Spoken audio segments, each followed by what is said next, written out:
RMC, After Allemagne. Jérôme Sillon. Salut à tous, merci d'être fidèles à l'After Allemagne, votre podcast RMC Sport à écouter et à regarder désormais sur toutes les plateformes et notamment sur la nouvelle chaîne After Télé. Chaque semaine dans l'After Allemagne, on part à la découverte des clubs, des joueurs, des histoires du football allemand avec notre drôle de dame allemande, Polo Breitner. Salut Polo. Bonjour mon cher Jérôme, bonjour tout le monde.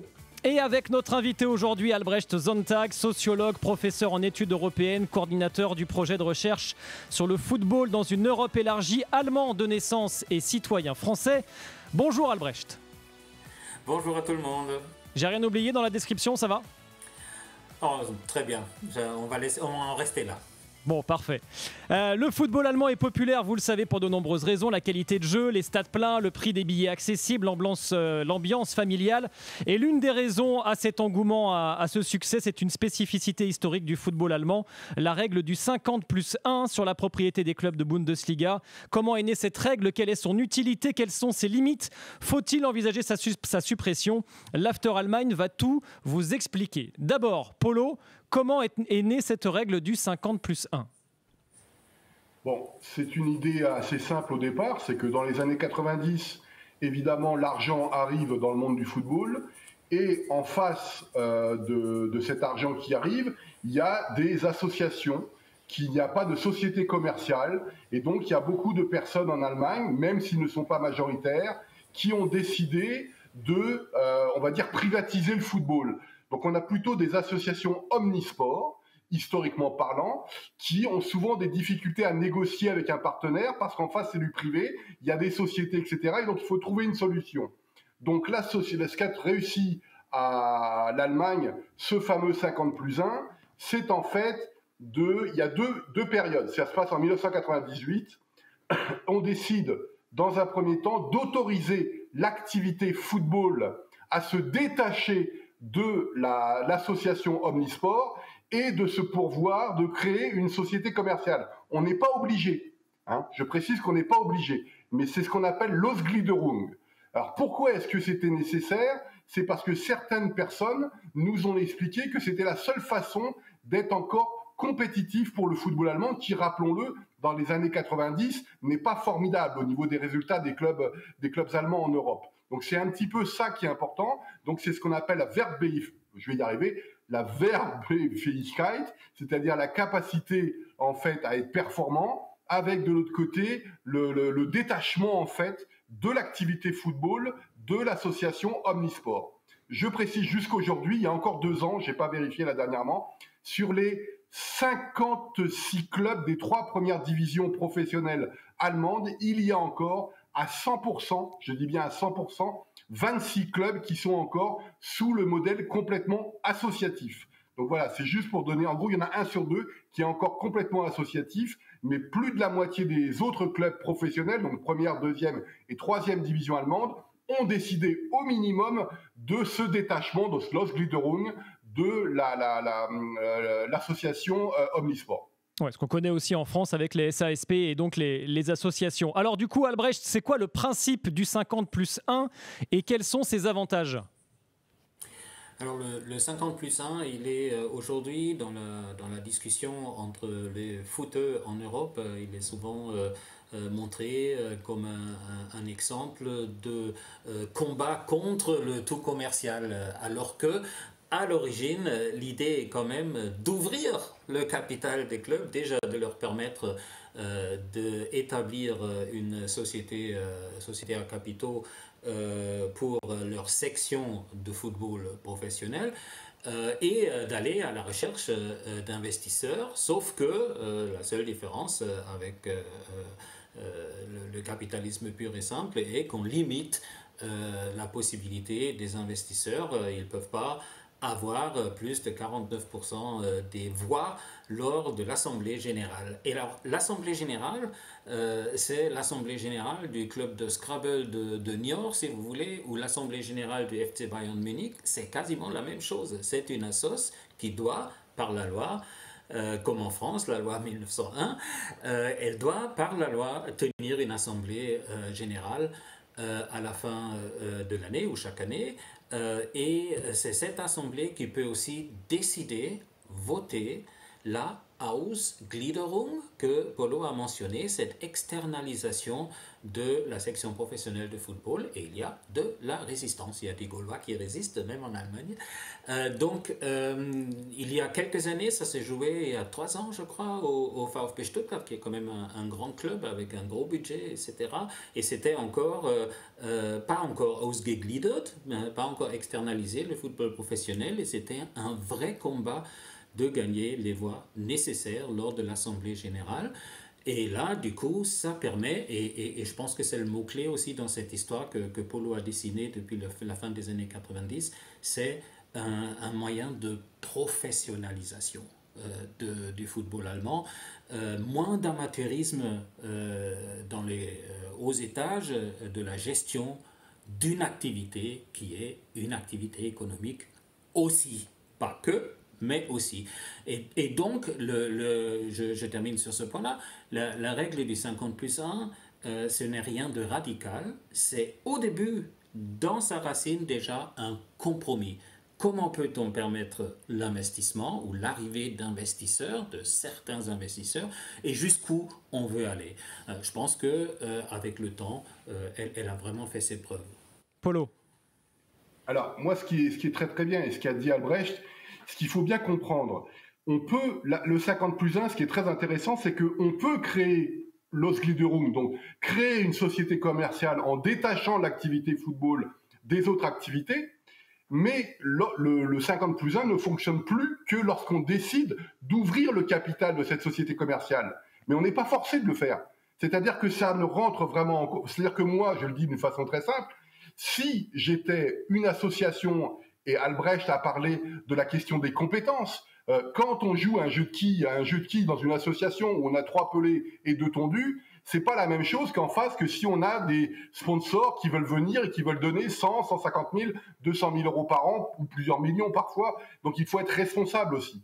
Donc le fait d'avoir des personnes qui sont compétentes dans leur domaine est aussi une logique de marché importante, parce que quand on voit parfois les anciens présidents des anciennes associations qu'on remonte dans les années 70-80, le gars, il était, ou madame, même si c'est assez rare, était fan de football, c'est assez rare évidemment, était fan de football, mais l'évolution du football, l'argent qui arrivait, comment la gérer, les problèmes qu'on peut avoir avec les sponsors, avoir un stade neuf, etc., on n'avait pas forcément les compétences à l'intérieur des clubs et à l'intérieur de l'association.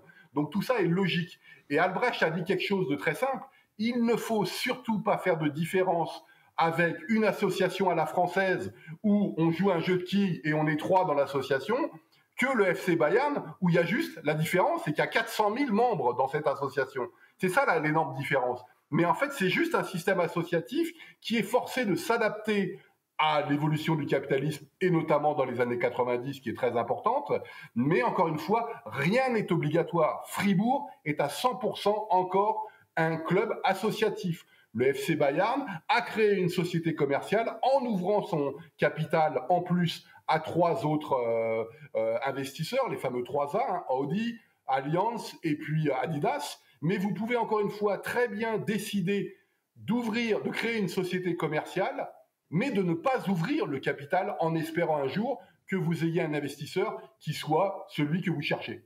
Alors, il y a quand même des exceptions à ce système aujourd'hui en Allemagne. Albrecht, on peut mentionner des clubs, en fait, parce que on rappelle que si une personne ou une entreprise a financé un club pendant 20 ans, il a le droit de détenir une participation majoritaire dans ce club, et c'est le cas notamment du Bayer Leverkusen ou encore de Wolfsburg.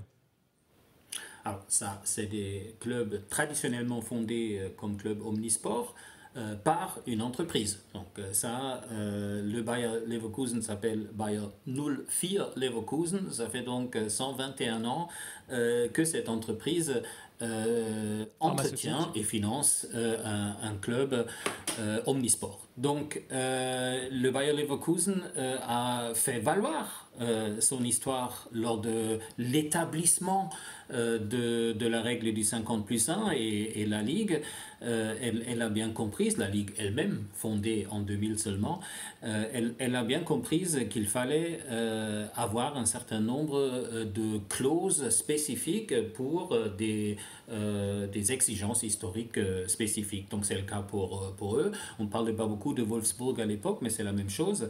Avec Volkswagen. En quelque sorte. Hein, et donc, on a contourné un petit peu la règle au sein même de la règle, en disant si un investisseur est depuis 20 ans ou plus lié sans interruption à un club, il n'est plus considéré comme un investisseur qui veut surtout faire de l'argent avec. Hein. En général, on ne fait pas de l'argent avec le foot.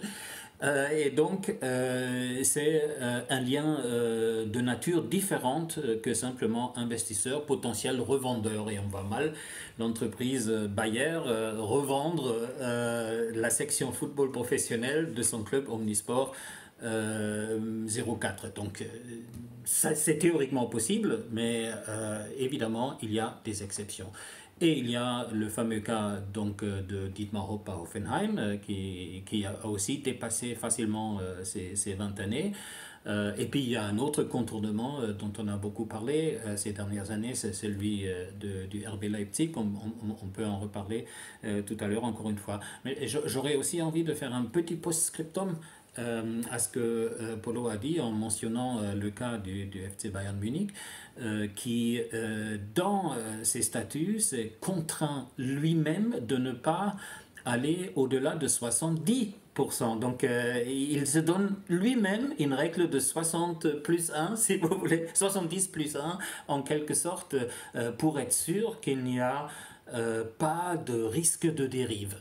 Et donc, si on fait le calcul, ils ont vendu 25%, super graphique, ils ont vendu 25% de leur part de cette société à capitaux. Il leur reste 5 à vendre. 5% du Bayern Munich, aujourd'hui, tu peux vendre à 100 millions d'euros. C'est pas rien, mais ils se les gardent sous le coude. Ils veulent pas ou ils ne veulent pas donner l'impression de brader, pour la première chose, et puis ils sont extrêmement attachés au fait que les investisseurs aient aussi un enracinement régional et qu'ils veulent faire partie de la famille du Bayern Munich et pas seulement tirer un bénéfice de cela. Donc ça, moi je trouve que c'est un très très bon élève. Il faut vraiment tirer le chapeau de la manière dont ça a été mené. C'est très intéressant et c'est aussi pour ça que le Bayern est un défenseur du 50+1 alors que il pourrait tirer un énorme bénéfice évidemment en attirant des investisseurs d'un autre calibre. Polo n'est pas forcément d'accord. En ce qui concerne la diplomatie bavaroise concernant l'évolution du foot allemand, en général, on a Uli Hoeneß qui dit quelque chose le lundi, on a Karl-Heinz Rummenigge qui dit l'inverse le mardi. Donc tout ça fait que le 50+1, du côté du FC Bayern, c'est quand même un petit peu compliqué. D'autant plus, ne l'oublions pas, qu'avec Uli Hoeneß, il n'y a qu'un seul objectif, c'est celui de ne jamais être déclassé d'une façon européenne. Et donc, les grands adversaires du Bayern, ce n'est évidemment pas Augsbourg ou Nuremberg aujourd'hui, c'est le Real Madrid, c'est Manchester City, c'est le PSG, etc. Et donc, il faut rester le plus compétitif possible. Donc, j'ai envie de dire, je comprends très bien ce que dit Albrecht, mais que tant que le Bayern est compétitif en Europe par rapport aux grands clubs européens, ça va. Le jour où ils n'arriveront plus à acheter ou à amener les grands joueurs qui permettent d'être cette compétition et d'être compétitif sur le marché, je pense que ce sera un petit peu délicat. Mais moi, j'ai une question pour Albrecht qui m'a toujours passionné parce que ma connaissance de l'Allemagne fait que c'est un pays historiquement très libéral. Et je trouve qu'en fait, il y a une forme de conservatisme dans ce 50+1 qui est, comme tu le dis, comme tu l'as très bien dit, déjà une adaptation de marché, une concession au marché, mais que par rapport à l'histoire économique de l'Allemagne, très libérale, je parle évidemment de l'économie sociale de marché, etc., qui est très différente du modèle français de Colbert et tout ça, je trouve qu'il y a une forme de conservatisme allemand qui est très différent de ce qu'on pourrait s'attendre théoriquement de ce que propose, j'ai envie de dire, l'Allemagne tout simplement en économie. Donc, est-ce que c'est logique cette différence ou pas ? Alors, moi je trouve que la règle du 50+1 colle très bien à la culture économique allemande. Je m'explique. Oui, l'Allemagne de l'après-guerre, la République fédérale qu'on connaît aujourd'hui, elle est acquise au libéralisme économique, c'est très clair, d'obédience occidentale américaine, c'est clair, mais elle a toujours poursuivi une culture qui précède le XXe siècle, qui est une culture de l'ordolibéralisme, qui est une recherche du compromis et qui impose, d'où le mot ordo, qui impose des règles, des ordres au marché, qui se refuse à accepter l'omnipuissance des marchés, comme parfois on a l'impression qu'elle règne aux États-Unis ou au Royaume-Uni, par exemple, pour ne nommer que ces deux-là.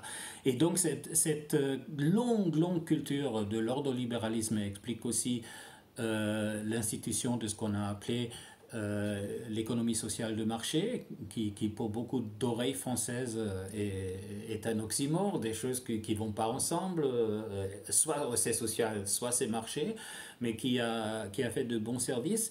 Et dans un échange que nous avons eu, si je me souviens correctement, Polo, on a dit aussi ou j'ai dit, que la règle du 50+1, elle rappelle aussi l'habitude et la loi de la co-décision dans les entreprises d'une certaine taille, où les représentants des employeurs, souvent dans les syndicats, mais pas que, mais où les employés ont des droits autrement plus poussés que dans d'autres pays européens. C'est justement la question que j'allais vous poser, Albrecht, je me permets de vous couper, c'est que du coup, ce qui est bien avec ce système-là, c'est que les supporters ont aussi leur mot à dire, il faut aussi le souligner, c'est que les supporters sont associés aux décisions qui sont prises par les sociétés commerciales. Alors, les supporters ont surtout un rôle à jouer en faisant, je ne vais pas dire peur, mais presque, en faisant peur aux décideurs. Disons, les décideurs sont obligés d'anticiper ce que penseront la grande masse des votants d'une assemblée générale. L'assemblée générale, normalement, ça se passe très bien, il y a le quitus pour la gestion qui a été faite, mais il y a des moments où ils s'organisent. Et quand les supporters s'organisent, ils sont une masse redoutable. Et donc, du coup, c'est là-dessus qu'il y a une vraie fonction de contrôle, je dirais. Quand il s'agit de vraiment voter, c'est assez compliqué de mobiliser tous ceux qui sont membres du club parce qu'ils veulent avoir accès aux abonnements pour leur place pour la saison. Ils ne viennent pas à l'Assemblée générale. Or, il faut venir quand même pour voter. Donc, dans la pratique quotidienne de cette démocratie au sein des clubs, c'est plus compliqué qu'il n'y paraît, mais il y a toujours, derrière toute décision, il y a la question, est-ce que ça passera avec les supporters? Est-ce que c'est acceptable? Voilà, Polo. Et on a eu un très bon exemple justement au Bayern Munich avec le cas du sponsoring du Qatar, où l'association, en tout cas certains membres du Bayern Munich de l'association, étaient contre ce sponsoring. Et puis on a eu Uli Hoeneß évidemment qui a fait du Uli Hoeneß en râlant après tout le monde, en disant « mais moi je suis aux responsabilités, ce n'est pas normal, vous vous rendez pas compte, nous on est parti de rien, aujourd'hui on en est là, et blablabla. Bla bla. » Mais c'est très intéressant parce que peut-être qu'on n'est pas tout à fait d'accord avec Albrecht sur la définition de ce qu'est l'association. Tu parlais fort justement de codécision historique en Allemagne. En gros, je simplifie, le syndicat a autant de pouvoir que le patronat, je caricature un petit peu, mais c'est un peu ça. Mais dans les associations et dans les clubs de football, c'est tout simplement la majorité des personnes, donc le peuple, j'ai envie de dire, qui est une forme de contre-pouvoir au capital. C'est-à-dire que, et évidemment, le peuple n'a pas l'argent pour aller chercher le milliard d'euros du Bayern Munich, évidemment, en termes de chiffre d'affaires. Et je trouve ça toujours passionnant. Alors, le terme, excuse-moi Jérôme, le terme contre-pouvoir, je trouve qu'il est très très bien choisi. On imagine toujours les très très grandes décisions, mais il y a aussi des toutes petites décisions où ce contre-pouvoir peut s'exprimer. Je donne deux exemples du VfB Stuttgart que je suis de plus près que le FC Bayern Munich. Donc deux exemples du VfB qui est celui du retour à l'ancien écusson du club qui avait été modernisé, professionnalisé dans les années 2000. Où les supporters ont su s'organiser pour arriver à ce que ça soit sur l'agenda de l'Assemblée générale et où le vote a été emporté. Et une autre victoire que dans le même club de la part de supporters organisés, celui qui ne s'est pas déroulé dans l'Assemblée générale parce qu'il fallait aussi que la direction garde la face, mais il y avait quand même une sacrée pression à ce que le club renonce à travailler avec Winamax sur le maillot. Cette pression, elle a fini par payer aussi pour ne pas avoir à le mettre sur l'agenda de l'Assemblée générale. Donc cette association a été écourtée. Je trouve que c'est extrêmement intéressant comme étude de cas, de subtilité de codécision aussi. Alors, il nous reste que quelques minutes, mais on a bien compris que l'avantage du 50+1, c'est également d'avoir un contrôle donc mis en place, notamment sur les dettes du club, sur les salaires, sur le prix des places et sur d'autres questions. Pourquoi Hanovre, à l'époque, s'était attaqué à ce système du 50+1, Polo ? Parce qu'il y a la loi européenne qui n'est pas basée sur le modèle du 50+1 et on a un président qui s'appelle Martin Kind qui est très libéral et qui lui voulait faire main basse sur le club d'Hanovre. Rappelons que le 50+1 autorise l'arrivée d'un investisseur, mais pendant 20 ans, il n'aura pas la majorité des parts sociales, des droits de vote, pardon. Il peut, en gros, je simplifie, il peut acheter le capital s'il le veut en entier.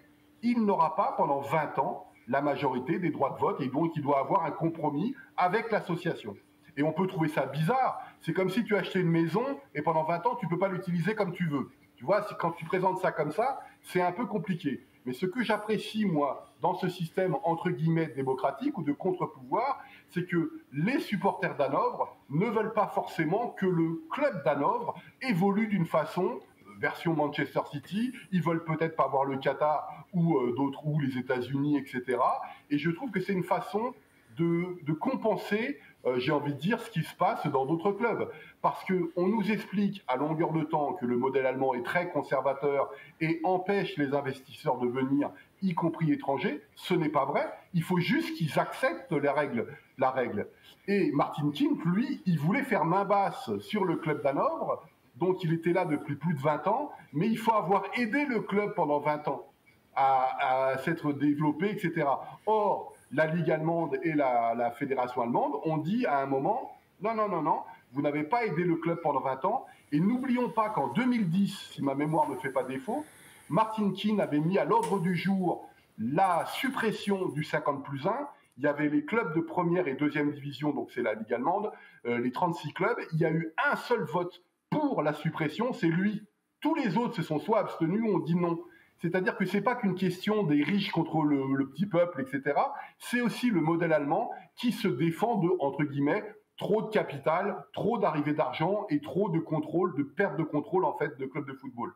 Albrecht, vous avez donc travaillé sur le modèle du football européen. C'est ma dernière question parce que malheureusement on va être pris par le temps. Albrecht, pourquoi ce modèle allemand du 50+1, il n'est pas copié ailleurs en Europe et par exemple en France ? Alors, je pense que c'est très facile à comprendre. Le progrès technologique et l'arrivée du grand capitalisme dans le football dans les années 90 a fait que des décisions ont été prises très rapidement pour professionnaliser le foot partout en Europe, notamment dans ce qu'on appelle les Big Five, on en est bien au courant. Ils ont pris des chemins différents et maintenant on est en 2025 et il n'est plus possible de revenir en arrière. C'est-à-dire, il y a des décisions prises qui engagent sur le long terme. Est-ce que vous pouvez vous imaginer que la Première Ligue s'impose à elle-même des contraintes? Là, je vois mal venir. Ils n'auraient jamais une majorité en interne pour s'imposer des contraintes, ne serait-ce que un dixième de ce que les Allemands se sont imposés. Donc là, c'est une question culturelle, c'est aussi simple que ça. Il y a des décisions qui ont été prises sous la pression de la précipitation, j'irais même jusqu'à dire, et qui maintenant se sont ancrées dans la culture. Qui est le club allemand aujourd'hui? Un des grands clubs de Bundesliga qui oserait publiquement mettre en cause le 50+1. Il serait qualifié de traître à la nation très, très rapidement et il risquerait gros en matière de réputation.